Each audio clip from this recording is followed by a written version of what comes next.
ቅዱሳን በኢትዮጵያ ውስጥ ያላችሁ ከኢትዮጵያ ውጪ ያላችሁ ይሄንን ቪዲዮ የምትመለከቱት አንድ የሚያጽናና እግዚአብሔርን ቃል ላካፍላችሁ ብዬ ነው። መዝሙር በቅንፍ 30 ላይ ንጉስ ዳዊት በጣም አስገራሚ የሆነ እኔ በጣም ህይወት የታነጸበትን ተለወጠበትን እንትን ነው የምነግራችሁና እንዲህ ይላል። ቁጥር 1 ላይ አቤቱ ተቀብለኸኛል፣ ጠላቶቼንም ደስ አላሰኘህም፣ ከፍ ከፍ አደርግሃለሁ። አቤቱ አምላኬ ወደ አንተ ጮህ፣ ምሕረትን አደረክልኝ። አቤቱ ነፍሴን ከሲኦል አወጣሃት፣ ወደ ጉድጓድ እንዳልወርድ አዳንከኝ። ቅዱሳን ሆይ ለእግዚአብሔር ዘምሩ፣ ለቅዱሳን መታሰቢያ አመስግኑ። ቁጣው ለጥቂት ጊዜ ነው፣ ሞገሱ ግን ለሕይወት ዘመን ነው። ለቅሶ ማታ ይመጣል፣ ጠዋት ግን ደስታ ይሆናል ይላል። ክብር ለኢየሱስ።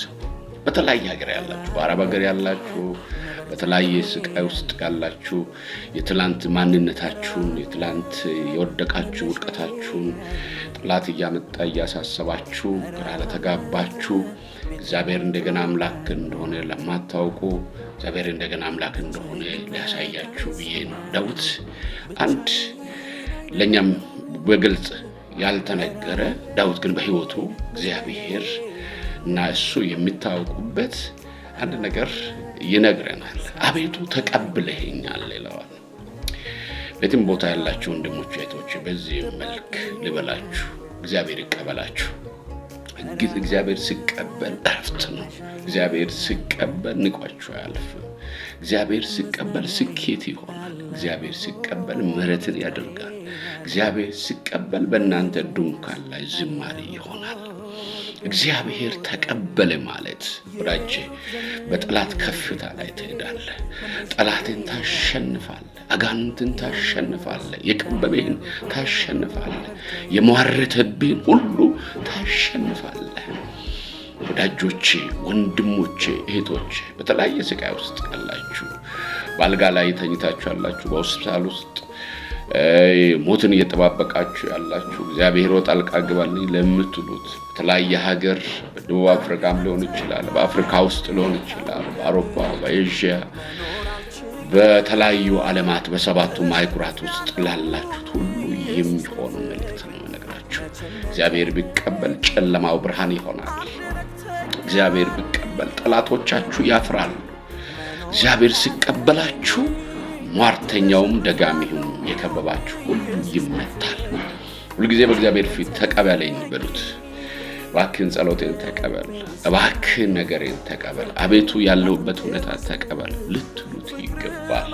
እግዚአብሔር ሲቀበልን እረፍት ነው ወዳጆቼ። እዚህ ጋር ዳዊት ይሄን ምለው አቤቱ ተቀበለኛል፣ ጠላቶቼን ደስ አላሰኝም። የመጀመሪያ ዳዊት እየነገረ እግዚአብሔር ሲቀበልን ጠላት ያፍራል ማለት ነው። ጠላት ያፍራል። እግዚአብሔር ሲቀበል የመጀመሪያ በዙሪያ ያለው ጠላቶችን እግዚአብሔር ምን ያደርጋል? ያሳፍራቸዋል ማለት ነው። አያችሁት? ዳዊት ከጎላድ ጋር ሊገጥም በወጣ ጊዜ እግዚአብሔር ስለተቀበለው ጎላድን ዘርሮ ከጣለ በኋላ ያ ሁሉ ተገልብጦ ዳዊትን ሲቀበል እንመለከታለን። ያ ሁሉ ጦርነት ሲያበቃ ትመለከታላችሁ። እግዚአብሔር ሲቀበላችሁ በዙሪያችሁ ያሉ ጠላቶቻችሁ ያፍራሉ። መጀመሪያ ጠላቶቻችሁ ጠላት ስንል ምናልባት ሰው ብላችሁ በሰው አታስቡት። በሰው ውስጥ ሆኖ የሚሰራ ግን ልታስቡት ይገባል። ሰይጣን የሚቀጥራቸው ሰዎች፣ ልባቸውን፣ አእምሯቸውን፣ አንደበታቸውን የሚጠቀማቸው ሰዎች። ስለዚህ እግዚአብሔር ያሳፍራቸዋል። አንተን፣ አንቺን፣ እኛን ሲቀበለን ጌታ ማለት ነው። ሁለተኛ ከሲኦል አወጣኸኝ ይለዋል። የሚገርማችሁ ነገር እግዚአብሔር ከጨለማ ያወጣል ማለት ነው። እግዚአብሔር ከጨለማ ከድቅድቅ ጨለማ እያችሁት አንደኛ ጴጥሮስ ላይ ሐዋርያ ጴጥሮስ ሲናገር እኔ ነው ከድቅድቅ ጨለማ ወደሚደነቅ ብርሃን ምን አረኳችሁ ለጠራዋችሁ ይለናል። አያችሁ ሰው የቀን ፀሐይ ስላየ አይደለም፣ ሌሊቱን ጨለማ ስላየም አይደለም። ጨለማ መንፈሳዊ ዓለም ነው። ተስፋ መቁረጥ ነው።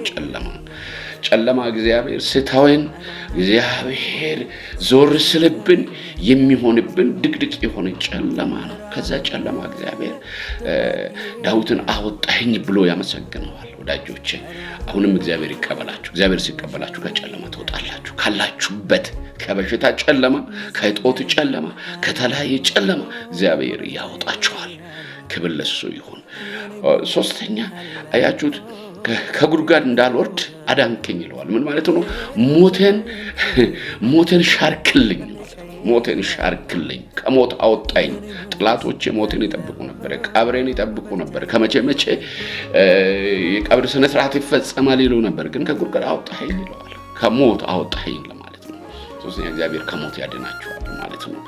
ወዳጆቼ በጌታ በኢየሱስ ክርስቶስ በየትም ሀገር ውስጥ ያላችሁ እህቶቼ ወንድሞቼ በሁለት እግር ሄዳችሁ በአንድ ሳጥን ውስጥ ታሽጋችሁ እንድትመጡ የእግዚአብሔር ፍቃድ አይደለም። ሰርታችሁ ተባርካችሁ ተለውጣችሁ እግዚአብሔር ነገራችሁ ጣልቃ ገብቶ አስደንቋችሁ ለቤተሰቦቻችሁ ለሀገራችሁ እንዲያበቃ የኛ ጸሎትም ነው የኔም ጸሎት ነው። እግዚአብሔር ከጉድጓድ ካላችሁበት ያውጣችሁ።